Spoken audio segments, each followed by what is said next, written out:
وہاں حضور کی آمد پر ڈنڈے لگتے ہیں. آج بھی جو ایمان کے مرکز وہاں حضور کی آمد کے جھنڈے لہراتے ہیں اور منافقت کے اڈوں پر کفر کے اڈوں پر حضور کی آمد کی خوشی میں ایمان کے مرکزوں پر بہاریں آ جاتی ہیں. یہ آمد تھی مکہ میں حضور کی خوشیاں منائی گئیں. ایک آمد ہوئی مدینہ میں ہجرت کے بعد. سرکار مدینہ پہنچے. سیدنا ابو ہریرہ فرماتے ہیں سرکار جب مدینہ پہنچے تو مدینہ کی وہ عورتیں جو کبھی گھروں سے باہر نہیں نکلی تھیں آج آمد مصطفیٰ کے دل گھروں کی چھتوں پر چڑھ گئی اور مدینہ کی بچیاں جوان مدینہ کی گلیوں میں نکل آئی اور 10 بجا کر ترانے گا کر طلع البدر علینا من ثنیات الوداع وجب الشکر علینا ما دعا للہ داعی کے ترانے گا کر سرکار کی آمد کے جشن منانے لگی.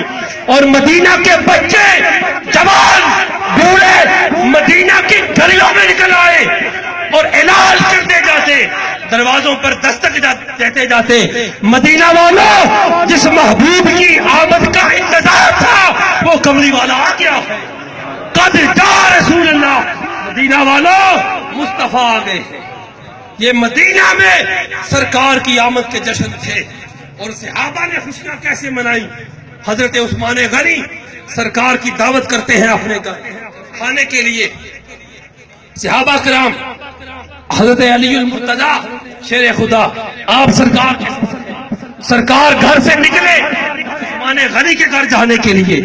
اب یہ آمد ہے عثمان غنی کے گھر سرکار کی. گھر سے نکلے حضرت عثمان غنی بھی ساتھ ہیں مولا علی بھی ساتھ ہیں.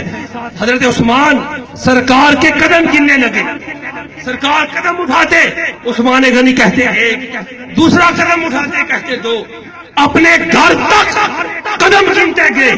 جب گھر پہنچے تو مولا علی نے پوچھا حضرت عثمان یہ کیا ماجرا ہے آپ سرکار کے قدم عثمان غنی نے فرمایا علی آج میرا مقدر دے عرشوں کا دھولا آج میرے گھر تشریف لا رہا. علی میں نے منت مانی تھی کہ جب سرکار میرے گھر تشریف لائیں گے میں محبوب کے گھر سے لے کر اپنے گھر تک جتنے قدم بڑھیں گے میں ہر قدم کے بدلے ایک ایک غلام آزاد کروں. سرکار گھر تشریف لائے کھانا تناول فرمایا. مولا علی گھر تشریف لے گئے سوچوں میں گم ہے. سیدہ فاطمہ الزہرا آپ فرماتی ہیں علی المرتضیٰ پریشان کیوں ہیں کن سوچوں میں گم ہے. فرمایا فاطمہ عثمان کا مقدر دیکھ. عثمان کو اللہ نے اگر دولت دی ہے تو دل بھی بہت بڑا دیا ہے. آج عثمان نے غلامی کا حق ادا کر دیا. پوچھا ماجرا کیا ہے. ماجرا کہہ سنایا کہ عثمان نے محبوب کے ہر قدم کے بدلے ایک ایک غلام آزاد کر دیا ہے کھانے لذیذ پکائے ہیں. سیدہ فاطمہ الزہرا فرمانے لگی علی اس میں پریشانی کی کیا بات ہے آپ بھی کل دعوت دیں سرکار کو اپنے گھر کھانے پر. تو مولا علی نے ارشاد فرمایا سیدہ آپ کو معلوم ہے سرکار تشریف لائیں گے ساتھ صحابہ بھی ہوں گے کھانے کے لیے انتظامات چاہیے. کھانا کہاں سے آئے گا 3 دن ہمارے گھر چولہا نہیں چلا کھانے کا انتظام کیسے ہوگا. سجدہ فرمانے لگی علی کھانے کا انتظام میرے ذمہ آپ دعوت دے آئے. دوستو مولا علی سرکار کو دعوت دے آئے کھانے پر. صبح فجر ہوئی حضرت علی فجر کی نماز ادا کرنے مسجد گئے. واپس گھر تشریف لائے کچن دیکھا خالی کھانے کا انتظام کوئی نہیں.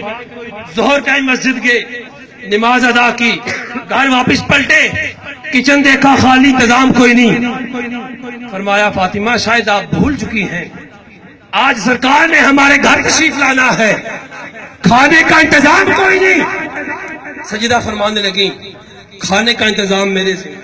الغرض مغرب کی اذان بلال حبشی نے بلند کی نماز ادا کی.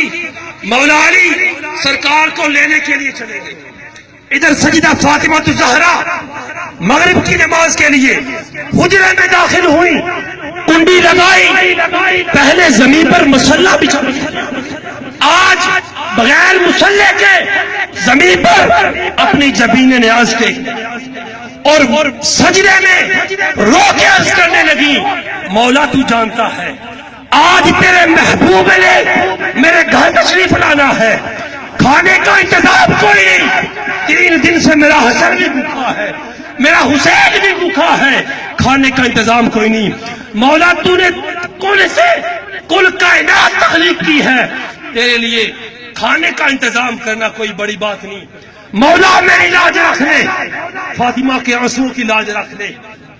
دوستو ادھر سجدہ فاطمہ الزہرا کے آنسو زمین پہ نہیں گرے، ادھر رب کائنات نے جنتی حوروں کی سردار سے فرمایا، جنتی حوروں کی سردار عرض کی مولا حکم، فرمایا تیری سردار فاطمہ سجدے میں سر رکھ کے رو رہی ہے، فرمایا حکم، فرمایا حوروں کی سردار فاطمہ کے آنسو زمین پر گرنے سے پہلے جنت کے کھانے فاطمہ کے کچن میں پہنچا دو۔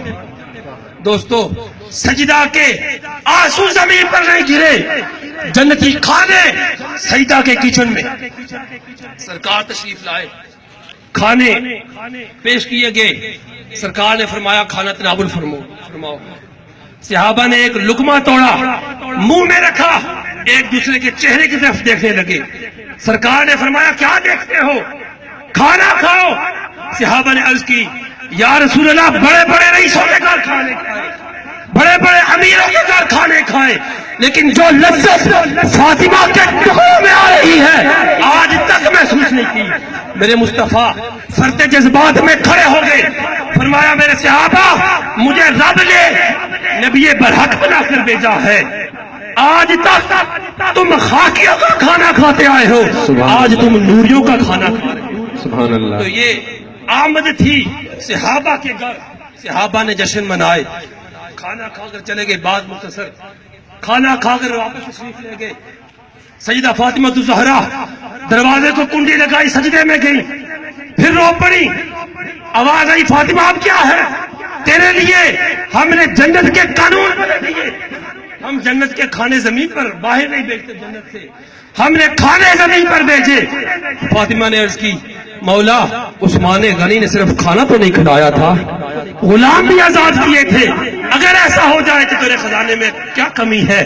آواز آئی فاطمہ عثمان نے تو غلام آزاد کیے تھے، مجھے میرے محبوب کی قسم میں محبوب کے ہر قدم کے بدلے 70,000 جہنمی آزاد کروں۔